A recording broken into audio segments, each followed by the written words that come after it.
Have you ever stopped to think about how ancient stories, the ones written thousands of years ago, were actually put together? Well, today we're diving into a really powerful and, yeah, sometimes controversial tool that lets us kind of peek over the shoulder of the original authors to see exactly how they crafted the texts we know and read today. Let's get right into it. I want you to think about your favorite movie for a second. The director or the editor, they make thousands of little choices, right? What to cut, what to keep, which camera angle to use, how to sequence the scenes. And all those choices create the final film you love. Redaction criticism basically asks that same question about the authors of the Gospels.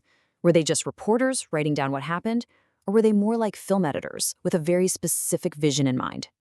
All right, so here's our game plan. We'll start by thinking about these ancient writers as editors. Then we'll get into the nitty-gritty of how scholars try to decode their agenda. From there, we'll look at some of the really controversial results of this method, check out a powerful critique of the whole thing, and finally, try to figure out what it all means for how we read these texts today. So let's start with that big idea. Are we dealing with simple writers here, or is it more accurate to think of them as those film editors, carefully shaping and crafting a story from all the material they had available? The key term we're going to be using is redactor. It sounds a little fancy, I know, but it's really just a formal word for an editor. The whole idea is that the gospel writers, Matthew, Mark, Luke, and John, they weren't just writing from scratch in a quiet room. No way. They were working with oral traditions, stories passed down for years, and probably other written documents too. And they made very deliberate choices about how to put all that information together. Okay, so if they were editors, how in the world do scholars try to figure out what their agenda was? Well, there's a formal method for it. It's called redaction criticism, and it has a fascinating history that kind of shows how this way of thinking came to be.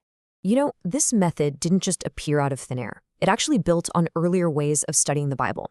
First, way back in the late 19th century, you had source criticism, which was all about trying to identify the documents the gospel writers were using, like the Gospel of Mark and this hypothetical source they call Q. Then, after World War I, form criticism came along, and it focused on all the oral storytelling that happened before anything was written down. It wasn't until after World War II that redaction criticism really took center stage, shifting the focus to the final author, the redactor, and trying to understand their unique theological purpose. And this quote from the scholar Norman Perrin, it just nails it. It gets right to the heart of the matter. The goal here isn't just about pointing out that an author made changes. It's about asking why.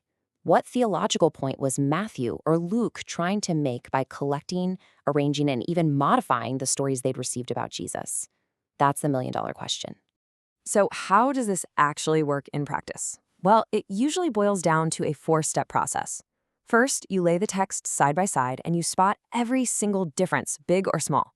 Second, you try to figure out which of those changes are the unique editorial fingerprints of the author you're studying. Third, and this is the big one, you try to figure out their motivation. Why did they make that specific change? And finally, based on those motivations, scholars try to piece together a picture of the author's community, their Sitz in Leben, which is just a fancy German term for their setting in life. Okay, now this is where things get really intense. Because when you apply this method rigorously, it can lead to some truly startling and, for a lot of people, pretty alarming conclusions about whether the Gospels are pure history. So here's the bombshell. Some scholars who use redaction criticism have concluded that certain stories in the Gospels might not describe events that literally happened. The argument is that they were actually creative, theological additions by the author to make a specific point. And let's look at a really powerful example from our source material. The scholar Robert Gundry, after applying this method to the Gospel of Matthew, argued that some of its most famous stories, like the visit of the wise men and the Holy Family's flight to Egypt, were actually literary inventions by Matthew. He argued they never really happened. So how could someone possibly get there? Well, take the story of who visited the infant Jesus. In Luke, you have local, Jewish shepherds. But in Matthew, you have these foreign, Gentile magi or wise men. Gundry's theory is that Matthew knew a tradition like the one in Luke about local shepherds, and he creatively transformed it. He turned the shepherds into wise men from the East to make a huge theological statement that Jesus didn't just come for Israel, he came for the entire world. And it doesn't stop there. According to the source, Gundry also argued that Matthew invented the absolutely horrific story of Herod slaughtering the infants in Bethlehem. And the motivation? To create this incredibly powerful parallel between Jesus and Moses, who also narrowly escaped a murderous tyrant as a baby. It's a really radical claim, one that shifts the story from the realm of history into the realm of theological art. Now, as you can probably imagine, an approach this radical has its critics, and one of the most brilliant was the author and literary critic C.S. Lewis. He pointed out some what he saw as fundamental flaws or fallacies with this whole type of analysis. So the first major problem is what our source calls the explanation fallacy. And this is a very human tendency, right? It's the assumption that having any explanation, even one that's totally speculative, is better than just throwing up our hands and saying, you know what, we just don't know. We hate uncertainty, we crave answers, and sometimes we just invent them to fill the void. C.S. Lewis saw this happen to his good friend J.R.R. Tolkien. Critics were absolutely convinced that The Lord of the Rings was just an allegory for World War II, and that the One Ring was obviously the atomic bomb. But, as Lewis points out, anyone who knew the real story of how the book was written knew this was completely wrong. And not just wrong, but chronologically impossible. Tolkien came up with the ring story long before the A-bomb was a public reality. The critics' explanation was clever, but it was dead wrong. They were confident they had the answer, but they didn't know what they didn't know.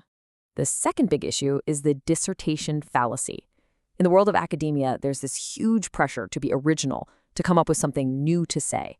And this can sometimes lead scholars to reject a simple, straightforward explanation in favor of a much more complex, reconstructed one, simply because the simple explanation has already been said 1,000 times before. And here, Lewis just hits the nail on the head again. He says that just because you can read a hidden meaning or an allegory into a text doesn't mean it's actually there. The human brain is a pattern-matching machine. We see connections everywhere. But Lewis's point is, before we jump to these complex allegorical interpretations, we first have to prove why the simple, straightforward reading of the text isn't good enough. And the critique doesn't end there. Our source points out a few other potential traps. There's the sand foundation fallacy. That's when you build a massive, complex theory on a really shaky assumption. Or the argument from silence. That's assuming that because Luke doesn't mention the wise men, Matthew must have just invented them. And finally, the psychoanalytic fallacy, which is the very dangerous game of claiming you can get inside an ancient author's head and know their hidden motivations. So, where does all of this leave us? We seem to be caught in this tension, right? Between seeing the Gospels as straight history on one side and pure theology on the other. And the truth, like it so often is probably somewhere in the middle. So let's be really clear about this. The fundamental idea behind redaction criticism is sound. The Gospel writers were, without a doubt, editors. They weren't just passive stenographers. They absolutely selected, arranged, and shaped their material. You just have to compare the Gospels to see that each author emphasizes different things about Jesus' life to make their own unique theological points. And this leads us to the core tension.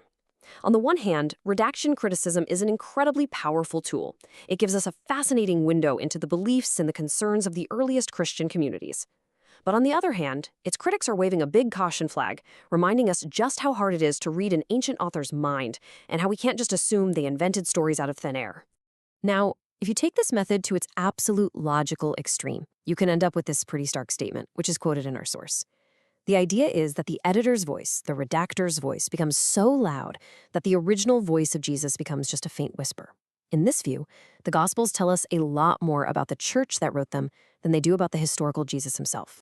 And so that leaves us with a final and I think pretty provocative question. When we pick up an ancient text, whose voice are we truly hearing?